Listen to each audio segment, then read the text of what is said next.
అష్టదిగ్గజ కవులకు నమస్కారం. ఆశీర్వదించండి.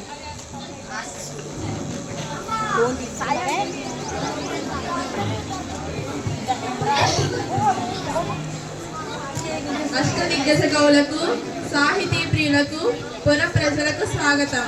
మా పాలనలో జీవితాన్ని ఆనందంగా గడుపుతున్న జానపదుల సైతం కొన్ని రసవంతమైన సమస్యలను పంపించారు. మీరు వీటిని రసవత్తరంగా పూరించి నేటి భువన విజయ సభను రంజింపచేయండి. ఇక ఆంధ్ర భాషామ్మ తల్లిని స్తుతిస్తూ సమస్యలను దత్తు పదులను పూరించి ఆశ కవిత వినోదం సాగిద్దాం.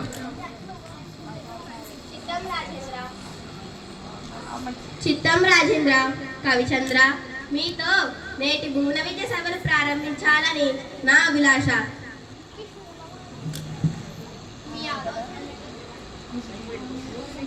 మీ ఆలోచన నిజపెత్తన్న మహత్య. కానీ ప్రభువుల వారి ఏలుబాటులో ఎన్నో భాషలు ఉండగా తెలుగు భాషపై ఎంతో మక్కువ చూపడం గల కారణం ఏమిటో? అదేమిటి సూరన కవి? మందార మకరందాలు చాలు వారే తెలుగును ఇష్టపడని వారుందురే. తెలుగదేలనందువా? తెలుగదేలన్న దేశంబు తెలుగు, ఏను తెలుగు వల్ల ఉండ తెలుగ కండ, ఎల్లను పులుగలువు నెరుగవే బాసాడి, దేశ భాషలందు తెలుగు లెస్స. మరి ఇంతటి మన తెలుగు భాషపై ఎవరికైనా ఎందుకు మమకారం ఉండదు? పెద్దనార్య, కౌలారా, మేము తర్వాత పద్యమును పూరిస్తాం. ముందు మీరంతా పద్య పూరణకు పూనుకోండి. చిత్తం రాజేంద్ర, మీ అభిప్రాయమే శిరోధార్యం. పెద్దనార్య, నీ పద్య పూరణకు సమస్య ఇదిగో. అగ్రజానుజులైరను జాగ్రజులుగా, అగ్రజానుజులైరను జాగ్రజులుగా. ఆహాహా, ఏమి సమస్య? అన్న తమ్ముడు తమ్ముడున్నలయ్యారు. ప్రభు, నా పూరణ ఇదిగో. పుష్యమిన్ భరతాఖ్యుడు పుట్టినాడు, మొనసి లక్ష్మణుడాశ్లేష పుట్టినాడు, భరత లక్ష్మణ క్రమమిది ఎరసి చూడు, అగ్రజానుజులై రనుజాగ్రజులుగా, అగ్రజానుజులై రనుజాగ్రజులుగా. కానీ లోక వ్యవహారంలో రామలక్ష్మణ భరత శత్రుఘ్నులు అని ఉంటుంది. పద్యం బాగుంది పెద్దనార్య. బట్టుమూర్తి గారు, అందుకోండి. కరినెత్తుకపోయి ఎలుక కలుగునదిని, దీనిని అర్థవంతంగా పూరించండి.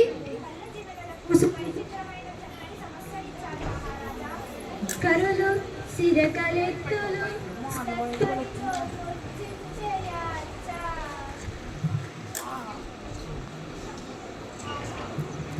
కరులు సిరకలెత్తులు సక్కరితో నొచ్చించేయాచ, గడబెట్టిచు గరినె కరిమరచే వర్తకుండా, కరినెత్తుకపోయి ఎలుక కలుగునదినియు. అద్భుత పూరణ. ఎలుక ఏనుగుని ఎత్తుకుని పోగలదా? ఆ ఏనుగు రంధ్రంలో పట్టున ఏనుగు, ఎద్దులు, చిలుకలు మొదలైనవి చెక్కలతో చేసిన బొమ్మలు. వ్యాపారి పగలంతా వాటిని అమ్మి సాయంత్రానికి అన్నింటినీ ఎత్తిపెట్టి ఒక ఏనుగు బొమ్మను మరిచాడని, దానిని ఎలుక రంధ్రంలోకి ఇచ్చుకుపోయిందన్న మీ భావం వినలవిందుగా ఉంది. బహుబాగు. కృతజ్ఞతలు మహారాజు. ముద్దు పలుకుల ముక్కు తిమ్మన కవి, అందుకోండి. చిత్తం ప్రభు. గాడిద ఏడ్చెంగదన్న గణ సంపన్న, దీనిని అర్థవంతంగా పూరించండి. రాజశేఖర, మానవుల్లో ఆడిన మాట తప్పిన వారు కొందరున్నారు. జంతువులలో దీనిని చూడలేం. అయినా దైవకృపతో పూరించదను. ఆడిన మాటను తప్పిన గాడిద కొడుకంచు తిట్టగా, విని అయ్యో వీడా నా కొడుకని, గాడిద ఏడ్చెంగదన్న గణ సంపన్న. లైంగిక జీవన గమనంలో గ్రామీణుల దూషణం. ఆడితప్పిన జనుల హీన స్వభావాన్ని తెలుపుతూ మాట నిలబెట్టుకోవడం విలువను చాటారు. ఆడితప్పిన మనిషిని గాడిద కొడుకని తిట్టినప్పుడు విశ్వాసానికి మారు పేరుగా నిలిచిన గాడిద ఏడ్చింది అన్నారు.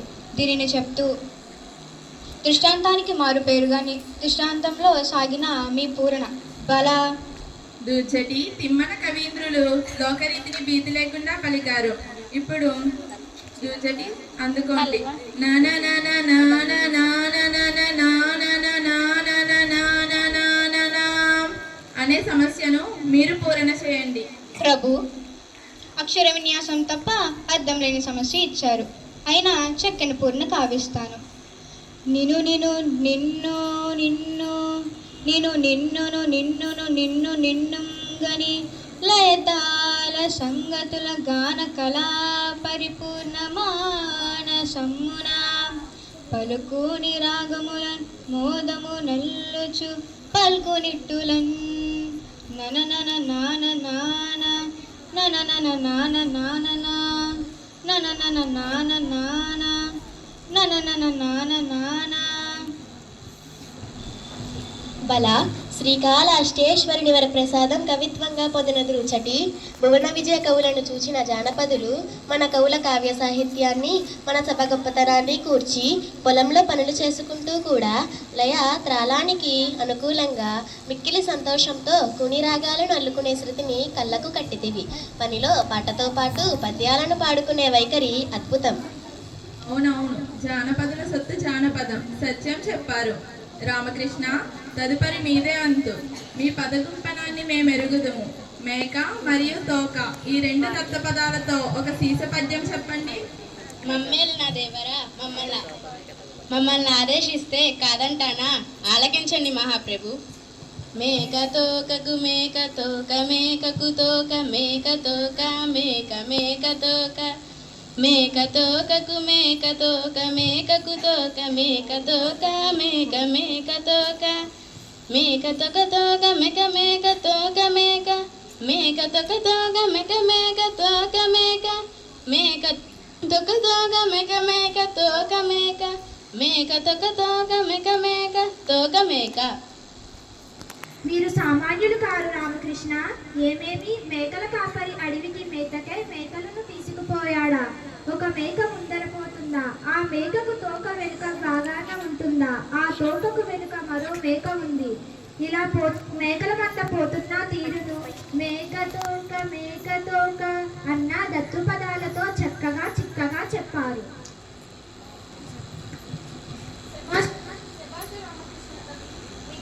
ఈ రెండు వైపులా పదినే మరి, అందుకే మీరు వికట కవి అయ్యారు. రామభద్ర, గోలకొండ, మూలముండ, పూలదండ, కొత్తగుండ ఈ పదాలను ఆధారం చేసుకొని భారతార్థంలో ఒక పద్యం చెప్పండి. చిత్తం మహాప్రభు. రామభక్తుడనైన నాకు భరతార్థం పూరణ చేసేదను. ఓ ఈ కురు రాజా, నీ కొడుకుత్త గోల కొండవలి నుండు వినుమూల ఉన్నదింకా బండనమున గెలిపింతు పాండుసుతుల నురమునన్ మూలదండ రేకొత్తకుండా.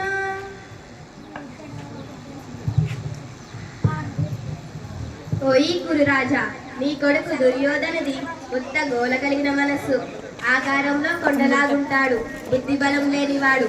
నా మాట వినుము, యుద్ధం వస్తే సర్వం నాశనం.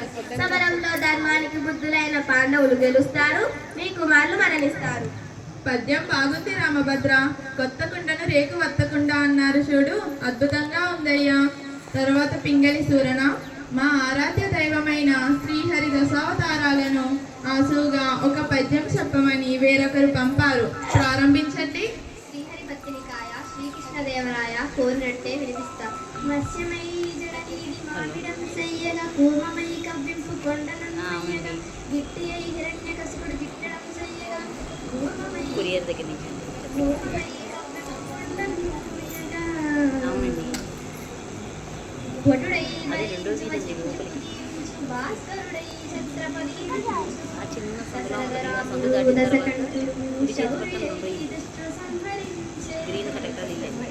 మత్స్యావతారాన సోమకాసురుని చంపాడు. కూర్మమై మందరగిరి మోసి పాల సముద్రం చిలకడానికి సాయమయ్యాడు. వరాహ రూపంలో హిరణ్యాక్షుని చీరాడు. నృసింహమై హిరణ్యకశిపుని చీల్చాడు. వామనుడై బలిని పాతాళానికి పంపాడు. పరశురాముడై రాజుల దర్పాన్ని కూల్చాడు. శ్రీరాముడై రావణుని వధించాడు. శ్రీకృష్ణుడై దుష్టులను అంతం చేశాడు.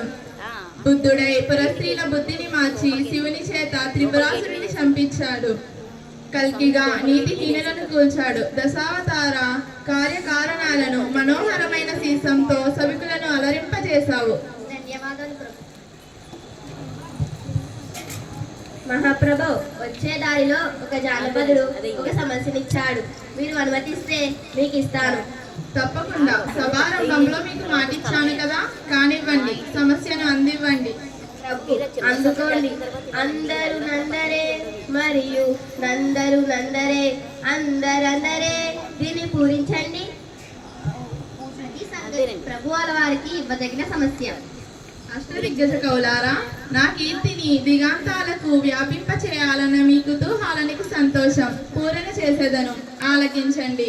కొందరు పాండితీధనులు, కొందరు నాగర కుల్వదావదుల్, కొందరు చాతురీ ప్రియులు, కొందరు నీతికి భూతికి సిద్ధహస్తులౌ, కొందరు నాయకులు మరియు కొందరు గాయకులందరందరే, అందరు నందరే మరియు నందరు నందరే, అందరందరే. సభలో కొందరు పాండిత్యమే ధనంగా కలవారు, కొందరు నాగరికులు, కొందరు ప్రవక్తులు, మరికొందరు చాతుర్యాన్ని ఇష్టపడేవారు. ఇలా నీతికి సంపదకు నిలయమైన వారు ఇంకొందరు, నేతలు మరియు గాయకులు. ఇలా సభలోని వారిని ఉద్దేశించి చెప్పారు. దీనిలో మన రాజ్యంలోని ప్రజల సాహితీ సామర్థ్యాలను గుర్తు చేస్తూ అందరూ అందరే అనడం వలన ఎవరికి వారే గొప్ప అని అర్థం. కవి పండితులారా, మీ సమస్య పూరణల పద్యగానంతో మా మనసెంతో మురిసింది. సభికులకు కృతజ్ఞతలు. స్వస్తి.